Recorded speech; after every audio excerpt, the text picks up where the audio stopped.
Alright. We're taking all the best old school wisdom and blending it with the top new school methods to bring you the optimal coaching strategies. This is the 80-20 Baseball Podcast with Coach Bo. Welcome, coaches, parents, players. Welcome, 80-20 Baseball community. We are here to be better coaches, to play better baseball, to coach better baseball in an efficient and effective way using proven strategies. We are blending the old school with the new school. And I've talked about this a little bit before. Old school, there are just some things that just flat out work when it comes to coaching kids, coaching the game of baseball. And we want to stick with those tried and true methods, but we want to be open-minded to better methods, things that come about with technology and other ways that we learn to be better coaches and other ways that the coaching community could be better. Definitely has a lot of pluses coming from the old school mindset and things that have been done in the past, but there are definitely better ways than it was done 50, 100, even 20 and 10 years ago. The key is blending the right old school things with the right new school things, trying to find the optimal way. Bipartisan coaching. We're not trying to be old school just to be old school, and we don't want to just be new school because we're trying to be hip and make up new things just to make up new things and sound cool. All that matters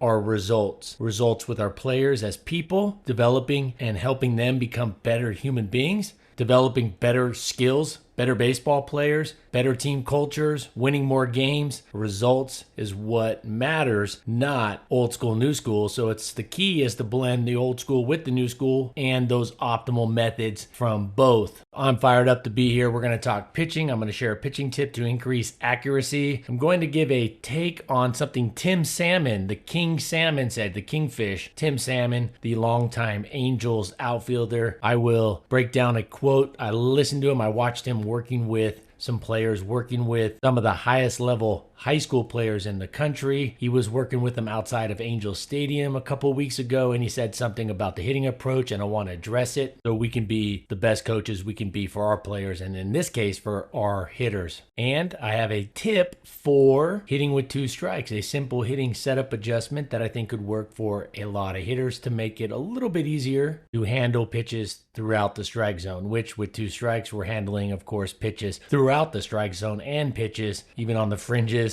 and sometimes a few inches, maybe even a foot off the plate. So for pitching, to help pitchers with their accuracy, helping pitchers improve their accuracy at scale. The hardest thing about running bullpens, as most of you coaches know, the hardest thing or the most challenging thing when it comes to setting up bullpens is you need a catcher, whether that's a coach, and that doesn't always go great, or getting enough catchers, which there's not infinite amount of catchers. Typically teams have 2, 3, if you're lucky, a fourth catcher with gear ready and willing to catch. Getting pitchers to improve their accuracy at scale through a higher volume of quality reps means you have to, if you want to do it at the max scales, you have to remove the catcher from the equation.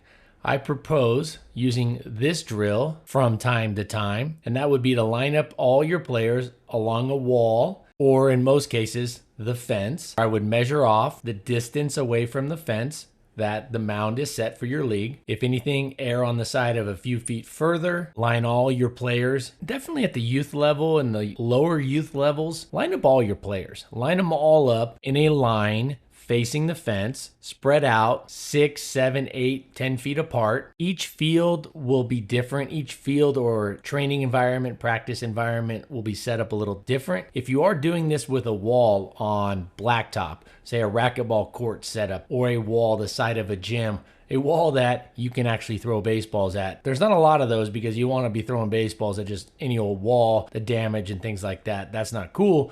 But if you line them up, say on a racquetball court, I remember my high school had 4 racquetball courts right outside the baseball field. And so if you're using a wall, make sure your players, of course, don't have their cleats on, make sure they have their tennis shoes. But ideally, you would do this on the field and use the fence. You're going to back them up off the fence. The line should be back away from the fence, the distance of the mound for the particular size field you're using or you're playing on at this time. And the line is not one behind another. It's a line stretched out parallel to the target, the fence. And here's where it starts to get a little bit different in regards to the drill and the specificity of the drill. On the surface, it sounds like a very basic drill, and it really is kind of basic in its setup. It's quick, it's efficient. You're lining your players up. They're all facing the fence or the target, something they can throw. Usually it's a fence, sometimes a wall that they can throw the baseball at. They are practicing their accuracy. There will be targets. There will be targets you can use. Colored tape to mark the spot on the fence, to put the targets on the fence. The key to putting a target, and I used to use tennis balls, you'd push them into the spot on the fence where you wanted the players to hit, or the areas, the locations that you wanted the pitchers to hit. But the baseball, when it hits the fence, would push the tennis balls out eventually or mess with targets. So I think having tape, I think having duct tape is a good way to do this. Colored duct tape. Now, let me back up real quick. I know a lot of fields don't allow you to hit into the fences. Like, no, you'll see signs that say like no pepper allowed. I get that, but you're talking about pitching, throwing from a further distance. The velocity of that ball not going to be as hard as that ball coming off the bat, and it's definitely further back than most hitters. Most hitters, when they're hitting into the fence, in that particular case, are up near the fence, of course, because they don't want to hit it over the fence. The key is having multiple targets set for each pitcher. I propose you have a down and away on the outside corner. What would be the area of the outside corner of the strike zone? At the knees on the outside, at the knees on the inside corner, middle, and middle up. I would mix up the locations. I would add a couple more, but for youth players, down and away, down and in, knee height on the edges of the plate, or where the plate would be 17 inches. If you can put plates out, you can use plates, you can use throw down home plates, but you probably don't have enough. You don't have 12. This is run with 12, 13 players. The idea here is to emphasize accuracy and make it a game, make it fun, gamify it. You will have all your pitchers, all your players doing it at the same time. This is at scale. Are there trade-offs? Of course, but anytime you scale something, there are trade-offs. Those of you that know business and have your own businesses, or you're in a business that you're trying to scale or you've scaled, there's always a trade-off. The idea is that by scaling overall, it's going to be a net improvement. That's the idea of this, a net improvement on accuracy. Would it be great to have plates set up? Would it be great to have catchers for every pitcher? Would it be great to have a mound for every pitcher? Yes, yes, and yes. But are you going to have 12 portable mounds that you can set out there all at one time? Do you have 12 catchers just standing around? Do you have 12 throwdown home plates? Now, if you have a set of 3 throwdown bases, that would be 4. You could use those because the bases and the home plate are essentially the same width. But remember, the pitcher is not throwing to the plate. They're throwing to the target. They're throwing to the glove, not to the plate. The target should be set up where it should be set up because the plate is on the ground. If the idea was to hit the plate like slow pitch softball, pitchers would walk everybody. If they hit the plate with every pitch, they would, of course, walk every single bat. Every single pitch would be a ball if they hit that. The idea is to throw it to the glove. The plate is more for the catcher and the umpire. The catcher to set up and the umpire to know the strike zone. The pitcher is focused on the glove, the target. And if you haven't already seen the video on 8020baseball.com, I talk about target percentage versus strike percentage for pitchers. In fact, I got a comment from somebody who's in professional baseball, somebody I've known a long time, who's working in professional baseball, that really liked that video in particular and the message. So we're looking at target. We're trying to throw to targets. You can do this on a flat ground, of course, because you're not going to have mounds for all your players. It's about repetitions. It's about doing this for 20 to 30 pitches, roughly. It may vary depending on when the next game is or when the pitcher's pitched or arms and conditioning and things like that. But 20 to 30, if you just line them up, you could have each pitcher throw 20 to 30 reps, pitches towards these targets, down and away at the knees, down and in at the knees, or in other words, I like to say glove side at the knees or arm side at the knees on the outside corner, the arm side corner of the plate at the knees.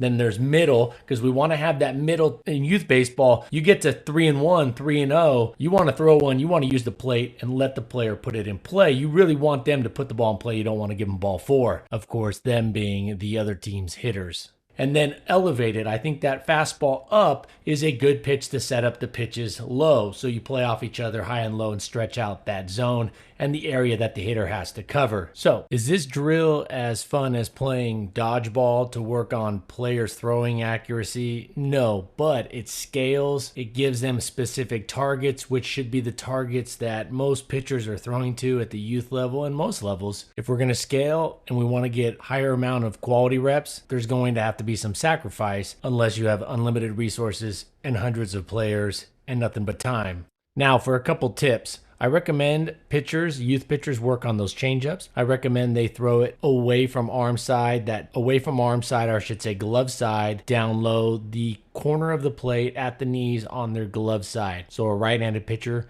would be throwing it down and away from a right-handed hitter, and a left-handed pitcher down and away. Typically, changeups will come back over the plate, or they'll tail a little bit to the arm side. Typically, some dive straight down, some don't move a whole bunch, but typically a changeup's going to move to the arm side. And thus, we'd really like to start that on that outside corner at the knees and have it end up middle of the plate at the knees or just below the knees. I would throw the breaking ball, if you're working on breaking balls with your players, I would have them throw the breaking ball to that middle of the plate, middle target. If I was working with more advanced players, we would definitely work the edges. I would work wind up and stretch. You could go back and forth, alternate every other one, challenge pitchers to go from the windup to the stretch, because that may happen. The first batter of the inning may get hit by a pitch, may get on base, and you got to go right to the stretch. So rotate that. Again, the pitch quantity is going to depend on your players, time of year, arm health, etc. But 20 to 25 or 30 in there. It's flat ground, so it should be easier on the arm. The toughest part, or the time that takes the longest, is going to set up the targets. So if you want to just do 2 targets, you can do 2 targets, maybe down and away in the strike zone on the outside corner at the knees or on the inside corner at the knees.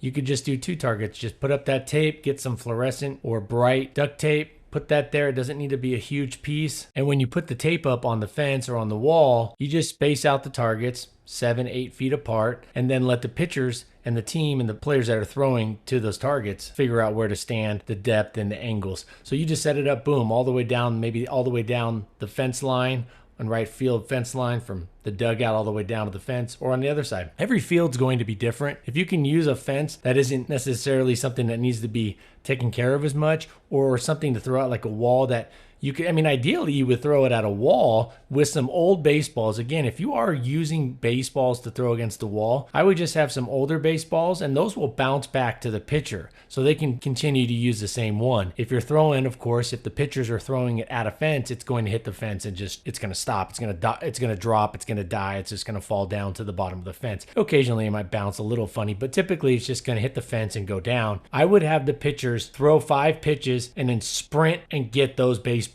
I would have them sprint, and I would have them hustle, boom, get back. And this is part of that conditioning and speed work that you could implement. And it also teaches them to pick up those baseballs fast. Boom, boom, boom, put them in their glove. You could cut the transition time down to 15 seconds, maybe at the most 30 seconds from that 5th pitch to the time they have the balls back to their spot where they were pitching from. And if each pitcher is throwing 4 to 5 pitches in a minute, you could have this entire drill done in 6 to 7 to 8 minutes. The entire drill. 8-minute drill, 25 pitches, or a 10-minute drill, 30 pitches, throwing to a target, and you can mess with this, but you see the idea of scaling pitching accuracy. There's a trade-off, and that's okay. But with youth baseball, it's worth it. And if you could do this for 8 minutes every practice, a 25-pitch targeted drill, fastballs, changeups, or just fastballs, or maybe some breaking balls, depending on where you're at and how you feel with that, that can really add up. If you did this once a week and you had a 10-week season, that could be an extra 250 to 300 target throws where they're really working on hitting the target. Now, one requirement is that pitchers don't aim it like a dart. They don't throw it different than they would pitch on the mound in a game. They're not trying to aim it and throw it like a dart. All you would need for 12 pitchers would be 5 baseballs each, would be 60 baseballs. 60 baseballs, 5 dozen. And I've been very upfront about baseballs. You have to, the number one piece of equipment you have to have as a baseball coach and a baseball team is a lot of baseballs. You take care of them, you can number them so that if they go missing, there's accountability. But you need a lot of baseballs, and you should have all your players and team members and families, team families, pitching in at least a couple dozen. Can they get a couple dozen baseballs that don't have to be the fanciest? A couple dozen, that's 24 dozen, or 1 dozen, and you have 12 players, let's say. Or kind of when I say 12, I know teams don't always have 12 players. Some have 11, some have 14 or 15 at the youth level. I know it depends, but I just use 12 as kind of that round number that probably on average is about how many a team will have.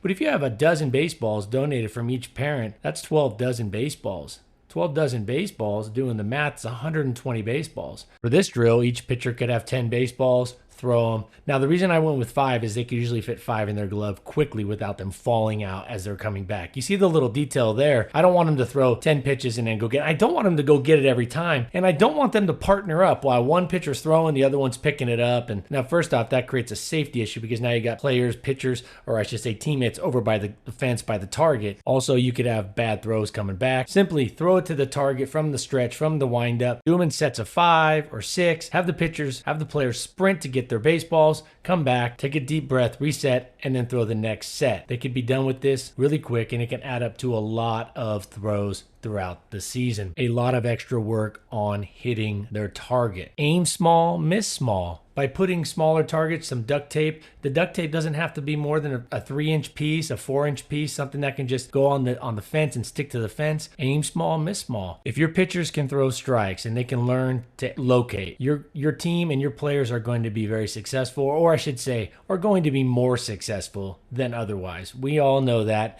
And as they move up, they need to be able to hit their spots, because if they want to play at the higher levels, that velocity typically on the average pitcher, for most pitchers, is not fast enough to overcome bad location. You got to have location. You got to locate. The best pitchers, even at the highest levels, locate, and youth baseball should learn that. And this is a way to scale all your players throwing at one time. Coaches are not involved with having to sit on a bucket or on a chair and catch. You go all at one time. You could utilize the mounds for a couple of those spots if you can. That does create a little issue because now typically if you're using a mound, you're going to have a netting behind you. You're going to have to set some kind of temporary net, a bow net or whatnot, because the backstop is typically almost too far. You wouldn't want to use that. So on the surface, the drill sounds very simple. You have all your players line up out parallel to the fence or a wall, and their target practice. Now, the differences should be stretch and wind up. Mix it up half and half, or a little more of one or the other. If a pitcher is struggling one particular type of delivery, they should throw in some change-ups. The location, not just one target, but multiple targets, at least 2, ideally 4 targets. Have 5 baseballs at a time, throw with 5 sets, sprint to get it, fill the glove, sprint back. They should be able to do this really quick.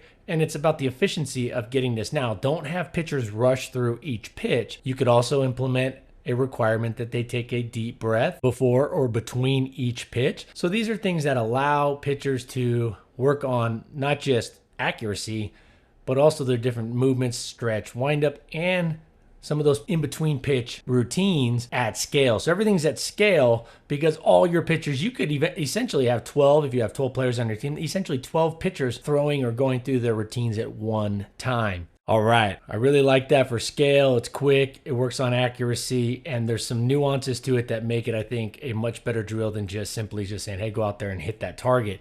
Tim Salmon. Some of you know who Tim Salmon is. Played with the Angels for years. The other day, he was working with some of the top high school players. I think they were doing some showcase. They were at Angel Stadium. He was out front with them. They had a net up, and he had some of them hitting. You can find it on YouTube. And he was telling them, look away, adjust middle. So the hitters were hitting into this net. You got to be careful, look away, adjust middle. And now that's not the hitting approach we use, 80-20 baseball hitting approach. I think it's asking too much, and it's probably not going to work best or be the better way, the optimal way for most hitters. First off, in plan A, that less than 2 strike approach, you shouldn't be looking away outside unless that's where the hitter wants it. Well, if the hitter wants it away and they drive the ball well on those pitches on the out, first off, if it's less than 2 strikes, they should be swinging at pitches that would be called a strike. Then it's within the strike zone, where do they hit the ball hard? Most hitters like it middle, maybe middle up, middle in a little, middle away. Some hitters like pitches middle away. Wherever it is, they shouldn't be looking one side and then adjusting to the other when they're in less than 2 strikes. It's about a beach ball size, a small hula hoop size zone. Should be like a third of the strike zone or a half of the strike zone at most, the area in which hitters are looking at. So looking away and then adjusting middle, Or I think he might have said looking away and adjust in. Sorry, I take that back. I think he said looking away, adjust in. Look away, adjust in. Sorry, I think I misquoted Tim Salmon. Sorry, Tim.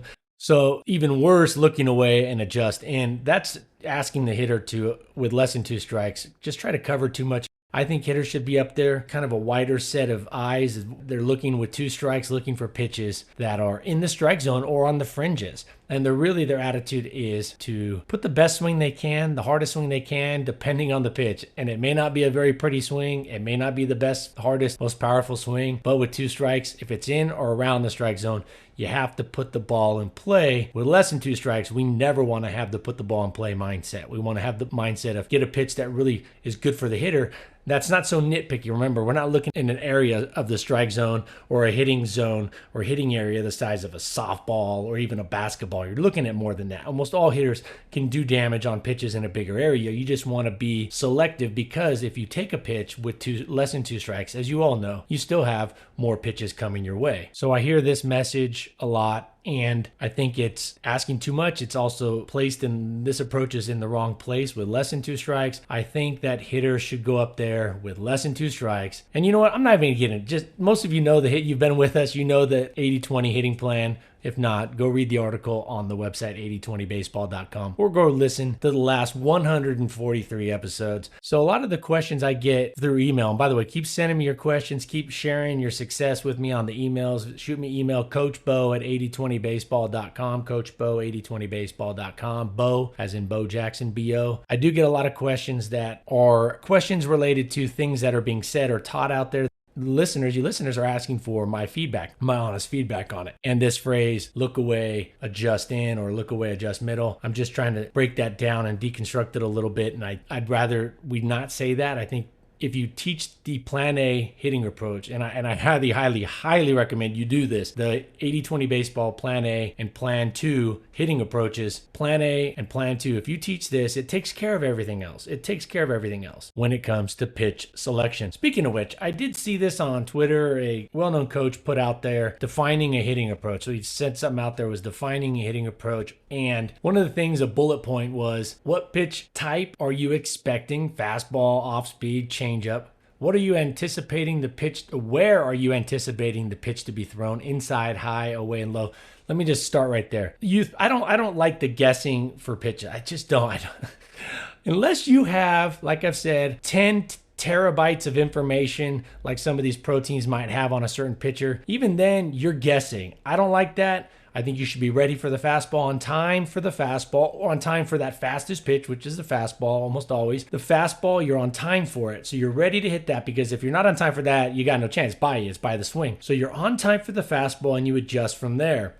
I don't like the guessing. I just don't. I don't think it's great. I remember a summer league game playing for the Alaska. I was playing with the Alaska Glacier Pilots, so the Alaskan Baseball League, a famous summer college baseball league. We were playing against the Anchorage Bucks. The pitcher for the Anchorage Bucks was Jared Weaver, my college teammate. Jared Weaver was out there pitching, and his shortstop, would move left or right depending on what pitch the catcher was calling. His own catcher. He was trying to get a little advantage. Off speed, he would move towards third base a little, that 5-6 hole. If he saw fastball from the catcher to Jared, if he saw that sign and he saw that pitch was called, he would move a little more up the middle because Jared had a firm fastball. And so he thought off speed, they're going to pull it a little more fastball. They're going to hit up the middle a little, go the other way. Well, my point here is we knew their shortstop was doing that. Or I shouldn't say I knew. Our first base coach, Chris Didion, picked that up. Coach Didion picked that up by the second inning. So we knew for the next 75 pitches, every pitch, or at least we knew if it was a fastball or off speed, what was coming, and it didn't matter. We still got shut out. Anticipating where the pitch is going to be thrown. Inside, high, away, low and in, low and away. That's a lot of area to be guessing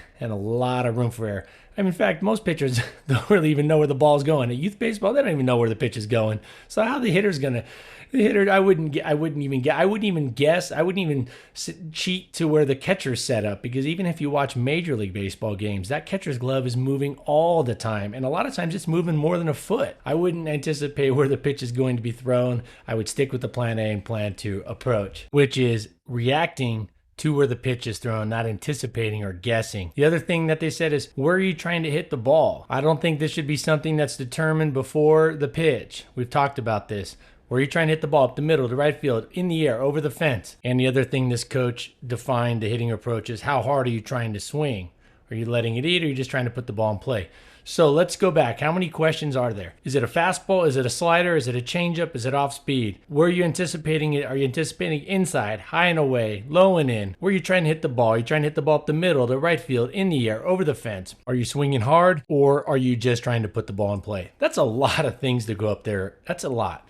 I'm not trying to knock this coach, but this is common. And why I brought it up was this is common dialogue, common questioning, common discussion with hitters and amongst the hitting coaches. It's too much. It's way too much. You're talking 3 to 4 tenths of a second, usually about 3 tenths of a second by the time they pick it up and can put the ball in play. The whole pitch is around 4 tenths of a second, the entire pitch, maybe a little over for youth baseball. That's not a lot. That's not a lot of time. So we don't want to complicate it. We want to keep it simple. But I want to break this down. Some of these things that I'm seeing out there, it can help you, the listener, have a better, clearer understanding and be able to decipher and kind of think for yourself and improve your coaching skills and your hitters faster by almost in a way debunking some of these things, or at least clarifying where these complexities are and unnecessary complexities. So I'm not only trying to share with you new information, better ways of looking at things, but also dissecting, deconstructing those common messages and things that I see out there in the baseball community on those baseball community platforms. With that said, there's a lot of great stuff out there. There are a lot of great coaches doing a lot of great things. There's a lot of great stuff to learn from.